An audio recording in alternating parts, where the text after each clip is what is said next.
Well, hello to all my physics pals. Paul Lake here with another physics problem solved. We're working on vector addition. Check the video description. There's a link to a document with more problems like this one. This is part of a homework set that I've created. So again, check that in the description. There's also lectures there and so on. Now, you're going to need to, before we start working on this problem, you should have a pretty good idea what a displacement is and how to do basic vector addition.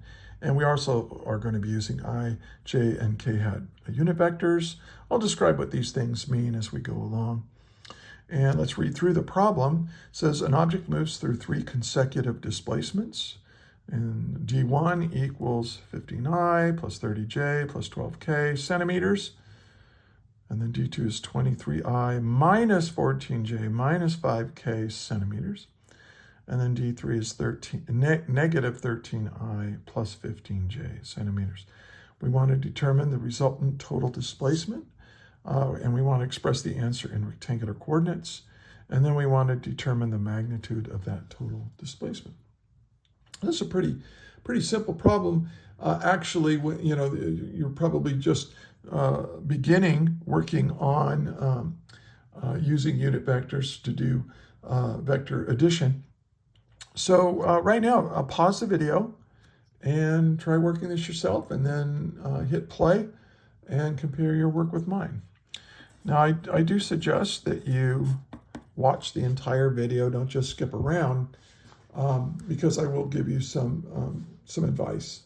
So I don't just solve these problems, I teach these problems.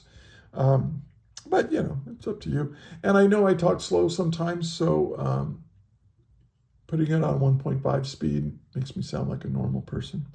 So I don't know, that's just the way I am. Let's write down what's given. We have, I'll just call this a subscript. D1 is equal to 15. Now usually we put a caret like that, but I write these documents in using Google Docs, and I have yet to figure out how to make an I hat with a caret on it like that. So I just make them bold face like that, like up here. Yeah, if somebody knows how to do that, maybe put it in the comments. Also, if I make a mistake, or if you think I could explain it a little better, or if you have some constructive criticisms, I'm always open to that. And I do respond to every comment because my channel is not very big, which is fine. Maybe someday I'll be a big-time YouTube star. All right. So this is what's given, and I always try to write out what's given. And then what do we want to solve? Well, for A, we want to know what this is in, well, let me write this properly. So part A, we want to know what R is. If R is equal to D1 plus D2 plus D3. Displacement 1, displacement 2, displacement 3. We want to add those together in rectangular coordinates. And then part B, we want to know what is the magnitude of this vector, and we do that by putting kind of an absolute value sign around it. That's how that's done. And this is fine. I'm sorry. So given find, this is what we want to find. Now let's solve it. Okay, so now the best way to do it is to put them in columns, like I wrote it down. So I'm going to rewrite this. So this is D1 plus D2 plus D3. And all you have to do is make sure that you're adding the things that are in the same direction. You can add them as scalars if they're aligned if they're aligned. So here's 15 I hat plus 30 j hat plus 12 k hat. Now, it's important to remember what I hat means. I hat means in the x direction. That's all it means. You can read it out loud like that. Instead of saying 15 I hat, you can say 15, well, centimeters in the x direction. This means 30 centimeters in the y direction. So j hat means y direction. And of course, k hat means in the z direction. Okay, so that's all these unit vectors do, is they tell you what direction this stuff in front of it is in. So in this case, they're displacements, but you're going to deal with forces and all, accelerations, velocities, anything, any quantity that's a vector can be expressed this way. Even when you do electromagnetism, you have electric fields and magnetic fields are all expressed with vectors. And that means they have direction associated with them, right? That's what a vector is. So, oh, that's minus. Be very careful with your negative sign. So minus 14j minus 5k. And then d3 is 13i plus 15j. And of course, these are all in centimeters. And I'm just going to put the parentheses out here for that. Now, notice that this third vector doesn't have a k component, does it? Well, what do I do? Well, I could just say, hey, it doesn't have nothing in the k direction or in the z direction. So now, if you can kind of visualize this, it's hard to graphically add this, but if you're looking in the x direction, right? If you add these vectors, you have 15, I'll just make that 15, and then you have 23, and then you have minus 13. So you can just add these together because they're all in the same direction. Well, I mean, they're along the same direction. They're parallel to each other. So when two vectors are parallel to each other, you can just add their magnitudes together. Of course, you do have to account for what direction it's in. Like we're going to add negative 13 to this. So because, this d3 is in the negative x direction. So we go positive 15 centimeters in the x direction for d1. And then d2 will take us 23 centimeters in the positive x direction. But d3 is going to take us backwards. So minus 13.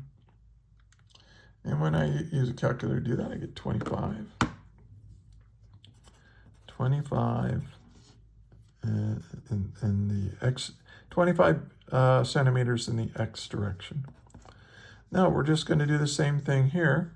So 30 minus 14 plus 15. See, these are all in the y direction. These components are all in the y direction, so you can just add them together. So this is 31. And then this is 12 minus 5, that's going to be 7 centimeters in the z direction. And we'll say that this is vector r. Let me rewrite this so it's not so crowded. So the resultant vector is just 25 centimeters in the x direction plus 31 centimeters in the y direction plus 7 centimeters in the z direction. And these are all, again, in centimeters, and that's my answer for part A. This is all part A. Okay. And it's really hard to draw a sketch of vector addition in 3 dimensions. And you can try it and try to get an idea. But I'm not going to do that here. Now, let's do part B.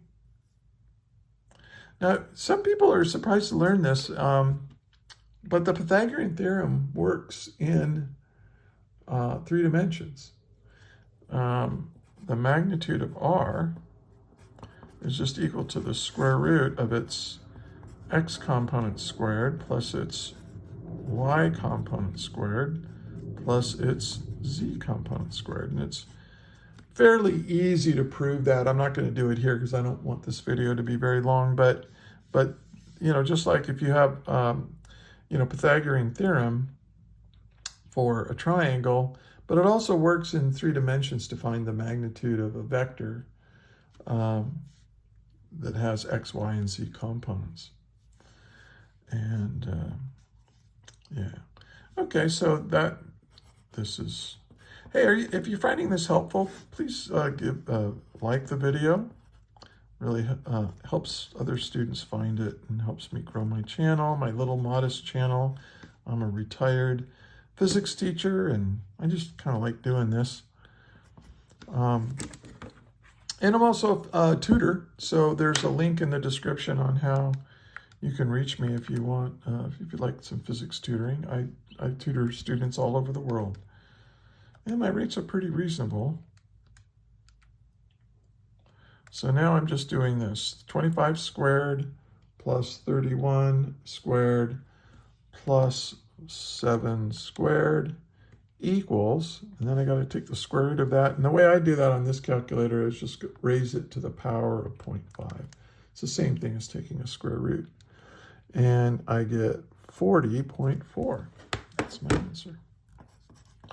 40.4 centimeters. So the magnitude of my vector, my total displacement vector, is 40.4 centimeters. And that's it. Again, if you have any questions, put them in the comments. I respond to every comment. And hey, thank you for watching. Again, like, share, and subscribe. And until the next video, may the net force be with you always. That is all.